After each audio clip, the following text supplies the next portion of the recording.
Hello friends, नमस्कार, प्रणाम, सत श्री अकाल, वनकम, प्रेज द लॉर्ड, नमो बुद्धाय, आदाब।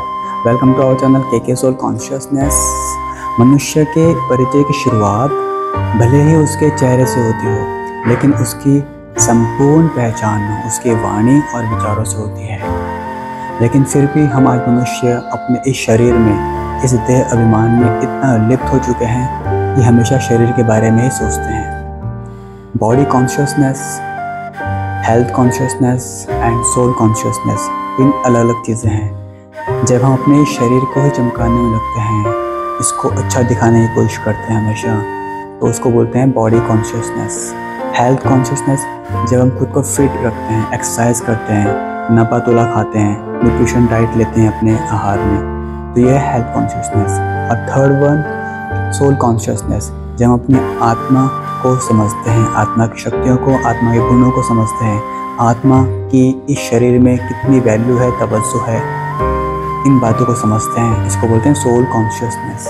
लेकिन आज हम मनुष्य बॉडी कॉन्शियसनेस में ज़्यादा हैं। आज हम अपने समाज में, देश में, विदेश में सुनते रहते हैं किस तरह की वारदातें आज हो रही हैं। अभी रिसेंटली 9 अगस्त 2024 को कोलकाता में एक ट्रेनी डॉक्टर के साथ दुष्कर्म हुआ। कौन है इसका जिम्मेदार? इससे पहले 2012 में दिल्ली में निर्भया हत्याकांड हुआ, सेम केस था वो भी। कौन है इसके जिम्मेदार? इस तरह की वारदातें, ये तो वो वारदातें हैं जो हमारे सामने आ जाती हैं इत्तेफाक से। बाकी रोज़मर्रा की ज़िंदगी में कहीं ना कुछ ऐसी घटनाएं होती रहती हैं जो सबूत हैं कि आज मानवता का किस तरह से हनन हो रहा है।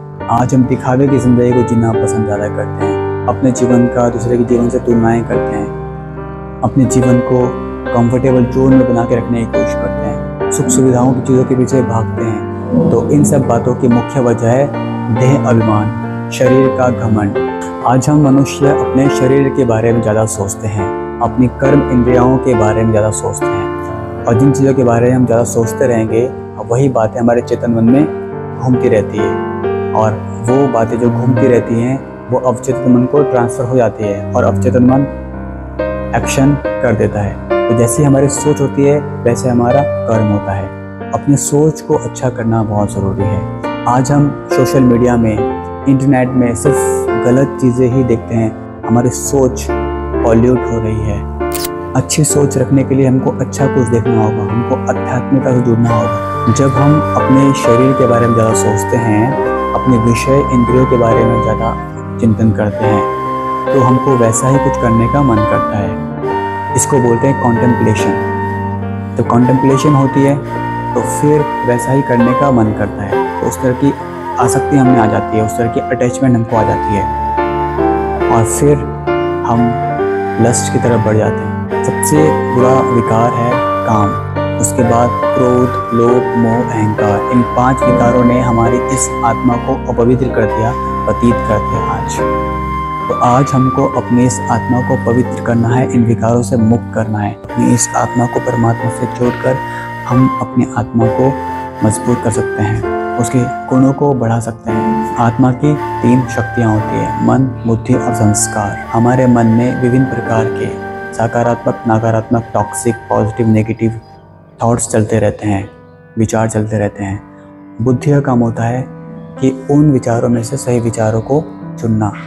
तो आज हमको अपने बुद्धि में फ़िल्टर लगाने की ज़रूरत है, ताकि अच्छे विचार को हम कंज्यूम करें। जब हमारी बुद्धि में अच्छे विचार रहेंगे तो हमारे संस्कार ऑब्वियसली अच्छे होंगे, हमारा हर कर्म, एक्शन अच्छा होगा।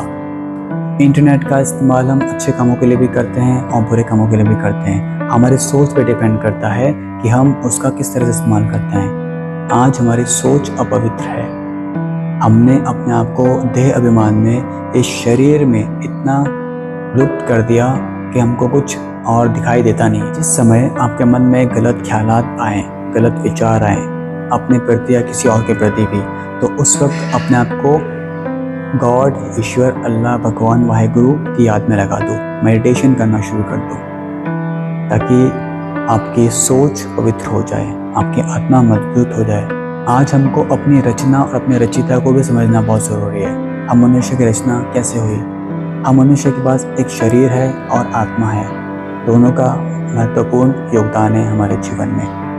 लेकिन आत्मा की भूमिका ज़्यादा है, क्योंकि इस शरीर में जब तक आत्मा है तब तक इसको बॉडी कहते हैं, लेकिन अगर ये आत्मा निकल गई तो डेड बॉडी बन जाती है। आज हम कुछ बोल रहे हैं, सुन रहे हैं, हमारे अंदर चेतना है, तो वो सिर्फ आत्मा की वजह से है। शरीर 5 तत्वों से बना होता है और जीने के लिए भी शरीर को 5 तत्वों की ज़रूरत है, और वो 5 तत्व हैं आग, पानी, हवा, धरती, आकाश। आज लोग धर्मों में और जातियों में बटे हुए हैं। ये जाति धर्म सब मैन मेड है। ईश्वर ने सिर्फ एक इंसान को बनाया शरीर और आत्मा के माध्यम से। आज हमको अपनी इस रचना को और रचयिता को समझना बहुत जरूरी है। God is one, divine light, supreme soul. सही तरीके से उससे जुड़ना आज ज़रूरी है। भक्ति मार्ग से हमको आज ज्ञान मार्ग में, आध्यात्मिकता में, स्पिरिचुअलिटी में शिफ्ट होने की ज़रूरत है। आज सोशल मीडिया के माध्यम से इंस्टाग्राम, फेसबुक या फिर अदर मैट्रिमोनी ऐप या फिर डेटिंग ऐप के माध्यम से आज दोस्ती करना, लड़कों से लड़कियों से दोस्ती करना बड़ा आसान हो गया। इसकी वजह से हमारे पास ऑप्शन बहुत ज़्यादा रहते हैं। आज जब ज़्यादा ऑप्शन रहते हैं तो वैल्यू ख़त्म हो जाती है। लोग दोस्त बनना बिछड़ना बहुत आम सा हो गया है। इसलिए आज रिश्तों की कोई वैल्यू नहीं रह गई। हम मनुष्य को, किसी भी इंसान को एक आत्मिक दृष्टि से देखना चाहिए, शरीर रूप से नहीं देखना चाहिए। जब हम किसी को शरीर रूप से देखते हैं तो हमारे अंदर विकार आना शुरू हो जाते हैं। आज बच्चे जिस तरह की हरकतें कर रहे हैं, जिस तरह की वारदातों को अंजाम दे रहे हैं, इसमें कहीं ना कहीं माता पिता का भी अहम रोल है। बचपन से बच्चों को सिर्फ पैसा कमाने की ही शिक्षा पे जोर देने के लिए कहा जाता है कि तुम बस किसी भी तरह पैसे कमाओ। तुलनाएं इनको दिखाई जाती हैं, उसके लड़के ने ऐसा किया, उसके लड़के ने ऐसा किया, तुम भी ऐसा ही करो। लेकिन संस्कार जिसके माध्यम से ये डिसाइड होता है कि उन सब पदों को पाने के बाद आपका बच्चा कैसे व्यवहार करेगा, वो उनको सिखाते नहीं हैं। आज हम व्यवहारिक शिक्षा को लेने के लिए अच्छे से अच्छा स्कूल, अच्छे से अच्छा कॉलेज, यूनिवर्सिटी की तलाश करते हैं। हम सोचते हैं कि वहाँ पढ़ लिखने से हम लोग बहुत सभ्य बन जाएंगे और बहुत अच्छे पद पर चले जाएंगे। उस पद पर जाने के बाद भी क्या फ़ायदा जब आप वहाँ पे करप्शन करोगे, आप वहाँ पे गलत चीज़ें करोगे, इस तरह की वारदातों को अंजाम दोगे। इन सब की मुख्य वजह है आध्यात्मिकता की कमी, संस्कार की कमी। ईश्वर से आज कोई भी संपर्क हमारा नहीं रह गया है। अभी जो रिसेंटली कोलकाता में ट्रेनी डॉक्टर के साथ ये हादसा हुआ, कौन इसके लिए जिम्मेदार है? कोई बाहर से तो नहीं आया, वहीं स्टाफ का, डिपार्टमेंट का कोई होगा जिसको हर एक चीज़ की खबर थी, जिसने इसको अंजाम दिया। सिर्फ डॉक्टर ही नहीं, आज हर एक डिपार्टमेंट में करप्शन है। हर एक डिपार्टमेंट ऑफ हेड अपने जूनियर का शोषण करने के लिए तैयार रहता है। वो अपने पोजीशन का, अपने पद का, पैसे का, कंफर्टेबल जोन का मिसयूज़ कर रहा है। महिलाएं आज कहीं पर भी सेफ नहीं, क्योंकि महिलाओं को आज एक सेक्स ऑब्जेक्ट के रूप में देखा जाता है। हम पुरुषों को अपनी दृष्टि को, अपनी नज़र को सही करने की ज़रूरत है, सही ज्ञान की ज़रूरत है। एक महिला के शरीर और एक पुरुष के शरीर में बहुत अंतर होता है। ईश्वर ने दोनों की बनावटें अलग की हैं। एक महिला का शरीर इस तरह बना होता है ताकि उसको गर्भ धारण करके एक बच्चे को पैदा करना होता है। पुरुष तो बच्चे को पैदा नहीं कर सकता, इसलिए उसके शरीर की बनावट अलग है। लड़की का शरीर ही ऐसा है, वो तो किसी भी तरह का वस्त्र अगर पहने तो वो जो चीज़ दिखने वाली होती है वो दिखेगी ही। अब क्या रज़ाई ओढ़ के चलना शुरू कर दे मार्केट में, तो हमको कहीं ना कहीं अपनी दृष्टि को पवित्र करना होगा, अपनी नज़र को ठीक करना होगा। हम मनुष्य को अपने आप को एक आत्मा समझ के जीवन यापन करना चाहिए, शरीर नहीं। स्वयं को भी आत्मा समझे और सामने वाले हर शख्स को भी आत्मिक रूप से देखें। शरीर के रूप में देखने से विकार पनपते हैं, काम वासना जागृत होती है। हमारे समाज में 4 आश्रम होते हैं: ब्रह्मचर्य आश्रम, गृहस्थ आश्रम, वानप्रस्थ आश्रम और संन्यास आश्रम। आज हम गृहस्थ आश्रम में जाने के लिए बड़े उतावले रहते हैं, लेकिन उससे पहले ब्रह्मचर्य जीवन का भी पालन हमें करना चाहिए। उसकी तरफ हम क्यों गौर नहीं फरमाते? फिर गृहस्थ के बाद हमको वानप्रस्थ का पालन करना चाहिए, उसकी तरफ हम क्यों नहीं जाते? फिर बाद में संन्यास जीवन को व्यतीत करना चाहिए। आप ब्रह्मचर्य जीवन का थोड़ा पालन करोगे शुरुआत में, तो आप समझ पाओगे, अपनी शक्तियों को महसूस कर पाओगे कि आपके जीवन का उद्देश्य सिर्फ ये शारीरिक सुख भोगना बच्चे पैदा करना ही नहीं है। आपका मुख्य उद्देश्य है ईश्वर को याद करना, उससे अपना संपर्क बना के रखना और अपने विकर्म, विकार, बीमारियों को नष्ट करना। हम जितना ईश्वर की याद में रहते हैं, अच्छी चीज़ों को देखते हैं, सुनते हैं, बोलते हैं, उतने हमारे विचार पवित्र होते हैं। हमारे विकर्म, हमारे पाप, हमारी बीमारियां सब नष्ट हो जाती हैं। इसका कोई भी अल्टरनेट ऑप्शन नहीं है। पर हमको लगता है कि हम इतने पैसे इकट्ठा कर लेंगे और दुनिया का हर सुख भोग लेंगे।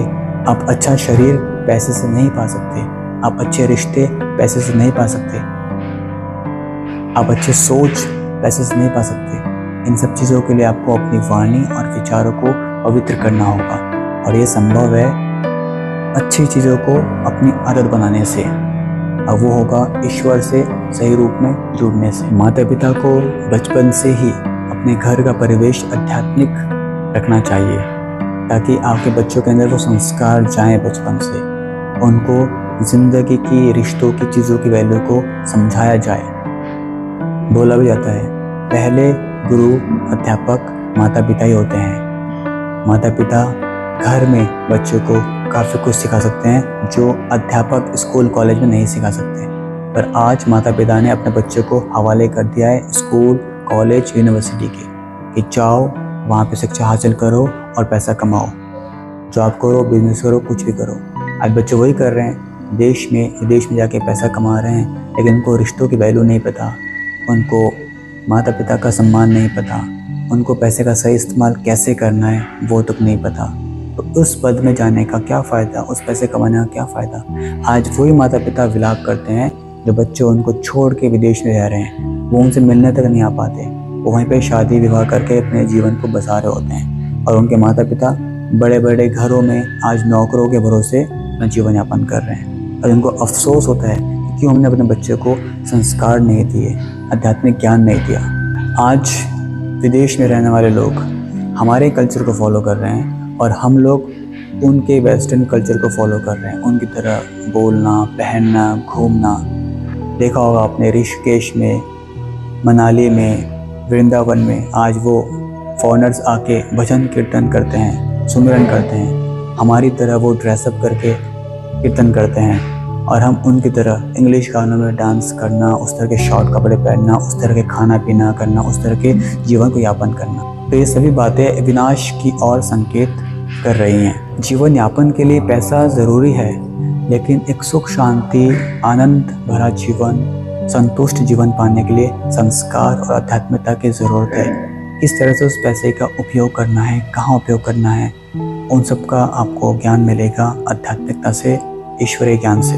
जो परमात्मा ने हमको दिया है उसमें संतुष्ट रहें। हर एक मनुष्य के जीवन में जो धन, वैभव, सुख, संपत्ति उसको मिलती है, वो उसके पुराने कर्मों का ही फल होता है। आपने देखा होगा कोई इंसान बहुत बुरा होता है पर उसके साथ सब कुछ अच्छा हो रहा होता है, वो उसके पहले जन्म के अच्छे कर्मों का फल है जो वो भुगत रहा है। अभी जो वो खराब कर्म कर रहा है उसका नतीजा भी उसके सामने आएगा। और जो इंसान बहुत दुखी, तकलीफ़ में है, गरीबी में है, वो अपने पुराने कर्मों का फल भुगत रहा होता है। हमको नहीं याद रहता कि हमने पहले जन्म में क्या खराब किया, क्या अच्छा किया। लेकिन अगर हमारे जीवन में कष्ट है, तकलीफ़ है, गरीबी है, तो पुराने कर्मों की वजह होती है। तो हम अपने कर्मों को अच्छा कर सकते हैं, अपने पाप को पुण्य में बदल सकते हैं, अपनी बीमारियों को नष्ट कर सकते हैं। ईश्वर की याद की यात्रा में रहकर, ईश्वर से योग लगाकर, सही रूप में ईश्वर से जुड़कर, मेडिटेशन करके, ईश्वर को याद करने से हमारे विचार अच्छे होते हैं। हमारे विचार अच्छे होने से हमारा कर्म अच्छा होता है। हमारा कर्म अच्छा होगा तो हमारा एक्शन अच्छा होगा। ईश्वर को याद करने से हमारे सभी विकर्म, विकार, पाप, बीमारियां नष्ट हो जाती है। आज मनुष्य कम समय में बहुत ज़्यादा धनवान बनने की कोशिश करता है। उसके लिए वो कोई भी गलत काम करने के लिए तैयार है। स्त्री हो या पुरुष हो, वो किसी भी नीच काम को करने से घबराते नहीं हैं। बस पैसा, पैसा, पैसा। हमने अपनी इच्छाओं को इतना बढ़ा दिया है कि उनको पूरा करने के लिए हम अब किसी भी तरह से पैसे को इकट्ठा करने की कोशिश में लगे रहते हैं और अपने जीवन का मज़ा ख़राब कर देते हैं। पैसा कमाने का और तरीका भी है, सबसे सहज, कि आपके पास जो पैसा है उसको किसी अच्छे कार्य में, समाज की सेवा में, किसी तकलीफ़ वाले इंसान को मदद करें, किसी बीमारी वाले इंसान को दवाई खरीद के दे दें, किसी निराश, हताश, टूटे हुए इंसान को अच्छी सलाह दे दें। मतलब अपने कर्मों को अच्छा बना के हम अपने जीवन को अच्छा बना सकते हैं। अभी अच्छा कर्म करके हम अपने पुराने विकर्मों को नष्ट कर सकते हैं और अच्छा धनधान्य, शांतिपूर्वक, आनंदमय, संतुष्ट जीवन पा सकते हैं। हम पूरी तरह जिम्मेदार हैं अपने इस जीवन के। ईश्वर का इसमें कोई हस्तक्षेप नहीं है। आज हम ईश्वर को भी ब्लेम करते हैं कि ईश्वर की वजह से ऐसा हुआ, उस इंसान की वजह से ऐसा हुआ। हमको कर्मयोगी बनने की ज़रूरत है। कर्मयोगी मतलब हर एक कर्म को ईश्वर से योग लगा के करना। कहीं जाने से पहले, आने से पहले, खाने से पहले, सोने से पहले ईश्वर को याद करें। कुछ भी काम करें, बारंबार बहाने से ईश्वर को याद करते रहें। जितना आप ईश्वर से योग में रहेंगे उतने विचार हमारे अच्छे रहेंगे, उतना सुकून भरा जीवन हमारा होगा। तो कर्म योगी बने। हर कर्म ईश्वर के योग में, ईश्वर के ध्यान में रहकर करें। शुरू में मुश्किलें होंगी, लेकिन आप जब इसकी आदत बना लोगे, लगातार 21 दिन तक कोई भी काम करने से आपको उसकी आदत पड़ जाती है, चाहे वो अच्छा कार्य हो या बुरा कार्य हो। तो इसको भी आप लगातार 21 दिन करेंगे तो ये आपका आदत बन जाएगी, आपके जीवन का हिस्सा बन जाएगा। जिस तरह की बातें हम अपने चेतन मन में सोचते रहते हैं, वो अवचेतन मन में अंकित हो जाती है। और अवचेतन मन उन विचारों में फ़र्क नहीं कर सकता कि कौन सा विचार सही, कौन सा गलत। वो सिर्फ एक्शन कर देता है। इसलिए अगर कोई मनुष्य अपने दिमाग में, अपने मन में खराब, नेगेटिव, टॉक्सिक विचार सोचता है, बार बार सोचता है, तो वो उसके चेतन मन से अवचेतन मन में अंकित हो जाते हैं और वैसे ही फिर एक्शन हो जाता है। तो इस तरह के वो लोग जो गलत चीज़ों को अंजाम दे रहे हैं, ऐसी वारदातें, ऐसे दुष्कर्म कर रहे हैं, ये वही लोग हैं जो गलत संगति में रह के गलत चीज़ों को देखकर, सुनकर वैसे ही करने की कोशिश करते हैं। बार बार उनके दिमाग में बस यही चलता रहता है, लस्ट लस्ट लस्ट। तो वो ऐसे ही एक्शन करते हैं। सेम अदर हैंड, अगर हम अच्छी बातों को सोचें, अच्छी बातों का चिंतन करें, ईश्वर का चिंतन करें, तो हमारे चेतन मन में हमेशा वो अच्छी बातें ही घूमती रहेंगी और हम उस अच्छी बातों को, अच्छे विचारों को ही अवचेतन मन में अंकित कर देंगे और अवचेतन मन वो अच्छे कामों को एक्शन कर देगा। हमको अपनी सोच को पवित्र करना है। हमको शरीरों के प्रति आसक्ति को दूर करना है। महिलाओं को, स्त्रियों को भी आज देह अभिमान से, इस शरीर के अटैचमेंट से बचना चाहिए। आपके शरीर के अंगों की वैल्यू उनको छुपाने पर होती है, उनको दिखाने पर नहीं। Today we need to shift in soul consciousness from body consciousness. हम इस भौतिक जगत में रहते हैं, इस माया के जगत में रहते हैं, तो माया का हम पे प्रहार भी होगा। तो उस माया के प्रहार से बचने के लिए हमको अपनी इस आत्मा को मजबूत करना होगा, अपनी आत्मा को उस परमात्मा से जोड़ना होगा और उस परम धाम, शांति धाम, हाईएस्ट हेवन, रूहों की दुनिया, उस जन्नत, उस स्वर्ग में मौजूद ईश्वर को याद करके चलना होगा, ताकि हमारी आत्मा मजबूत हो, हमारा आत्मिक बल बढ़ जाए, हमारी सोच अच्छी हो जाए और हम इस माया पर विजय प्राप्त करें। आज हमारे जीवन में माया से ही लड़ाई है। इन काम, क्रोध, लोभ, मोह, अहंकार, पांचों विकारों को हमने पराजित करना है और वो संभव है ईश्वर से शक्ति को धारण करके। ईश्वर से शक्ति तब मिलती है जब हम उसको याद करते हैं। अपने जीवन में किसी भी कार्य को करने से पहले, कहीं जाने से पहले, कुछ खाने से पहले ईश्वर की याद में रहे, बार बार याद में रहे। जितना याद करेंगे उतना अपने लिए ही फ़ायदा है, हमारी आत्मिक शक्ति बढ़ती है। आज दुनिया भर में तरह तरह की बीमारियां फैली हुई है। इनकी सब की वजह हमारी मानसिक स्थिति का खराब होना है। आज हम मानसिक रूप से इतना टूट चुके हैं, डिप्रेशन में रहते हैं। छोटे छोटे बच्चों को भी डिप्रेशन आजकल हो जाता है, बड़ों की तो बात ही छोड़ दो। सारी बीमारियों की जड़ हमारा मानसिक संतुलन खराब होना है। हमारे इस शरीर में ऐसे केमिकल भी होते हैं जो बीमारियों को पैदा करते हैं। हम गलत विचार सोचते हैं, हमारी मानसिक स्थिति खराब होती है तो हमारे अंदर खराब केमिकल पैदा होते हैं और बीमारियां पैदा होती हैं। हमारे इस शरीर में ऐसे केमिकल भी हैं जो इन बीमारियों को नष्ट करने की क्षमता रखते हैं। अगर हम ईश्वर से जुड़ें, अपनी मानसिक स्थिति को मजबूत करें, अपने आत्मिक बल को, अपनी आत्मा को ईश्वर से जोड़ के मजबूत बनाएं, तो अच्छे केमिकल रिलीज होते हैं बॉडी में और हम अपनी बॉडी को उन बीमारियों से मुक्त कर सकते हैं। डॉक्टर हमारे जख्म में सिर्फ मरहम लगा सकता है, ईश्वर उसको ठीक करता है। ये विश्वास, आस्था ईश्वर में हमको बना के रखना चाहिए। आज हमारे हर समस्या का समाधान ईश्वर की याद में रहकर हमको मिल जाएगा। ईश्वर से जुड़ें और अपनी हर समस्या का समाधान पाएं। इसका कोई अल्टरनेट ऑप्शन है ही नहीं। कुछ लोग ऐसे हैं जो सोचते हैं कि इतना धन इकट्ठा कर लें कि जीवन की हर संकट को हम दूर कर लेंगे, हर बीमारी को पराजित कर लेंगे, पर ऐसा असंभव है। जीवन में सब कुछ समझने की कोशिश ना करें, क्योंकि कुछ चीज़ें ऐसी होती हैं जिनको समझने के नहीं, डायरेक्ट स्वीकार करने की ज़रूरत होती है। तो ईश्वर को आप स्वीकार करें, उससे अपनी इस आत्मा को जोड़ें। जीवन में कोई भी कार्य बड़ा या छोटा नहीं होता, बस ख्याल रखें कि जो हम कार्य कर रहे हैं उससे किसी का नुकसान ना हो, जो हमको भी खुशी दे औरों को भी खुशी दे। सिर्फ अपने घर के दरवाजों के बाहर शुभ लाभ लिख देने से काफ़ी नहीं है। हमें अपने विचारों को शुभ करना होगा, अपने लिए भी और दूसरों के लिए भी। तब देखो आपकी लाइफ में हमेशा लाभ ही लाभ होगा। क्रोध आपका ऐसा हुनर है जिसमें फंसते भी आप हो, उलझते भी आप हो, पछताते भी आप हो और पिछड़ते भी आप ही हो।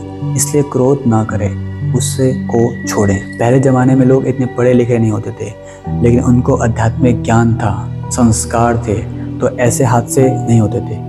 लेकिन आज लोगों में आध्यात्मिक ज्ञान, संस्कार, ईश्वरीय ज्ञान की कमी है और व्यवहारिक ज्ञान को इतना हासिल कर लिया कि बॉडी कॉन्शियसनेस में रहकर बॉडी के लिए हम तो सोचते हैं और हर एक चीज़ को भोग विलास की चीज़ समझते हैं। सोचते हैं कि जीवन बस मज़े करने के लिए मिला है, लेकिन जीवन के असली उद्देश्य को नहीं जानते। तो आप अपने कर्मों के जाल में इस तरह न फंस जाएं कि आपकी आत्मा को अंतिम समय में पवित्र होने के लिए बहुत ज़्यादा मेहनत करनी पड़े, बहुत ज़्यादा कष्टों से गुजरना पड़े।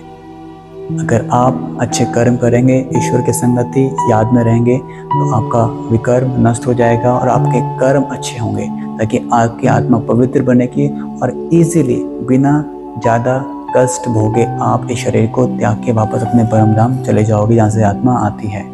इस सच को समझें, अपने जीवन के उद्देश्य को समझें। हमारे जीवन में जो भी वैभव, धन, संपत्ति आती है, हमको मिलती है, वो हमारे पिछले अच्छे कर्मों के परिणाम होते हैं जो हमारे सामने आते हैं। अगर हमारे जीवन में कष्ट हैं, तकलीफ़ हैं, बीमारियां हैं, तो हमारे वो पिछले विकर्मों का परिणाम है। अब पहले जन्म में हमने क्या अच्छा कर्म किया, क्या खराब किया, हमको नहीं पता, लेकिन कुछ तो खराब किया होगा।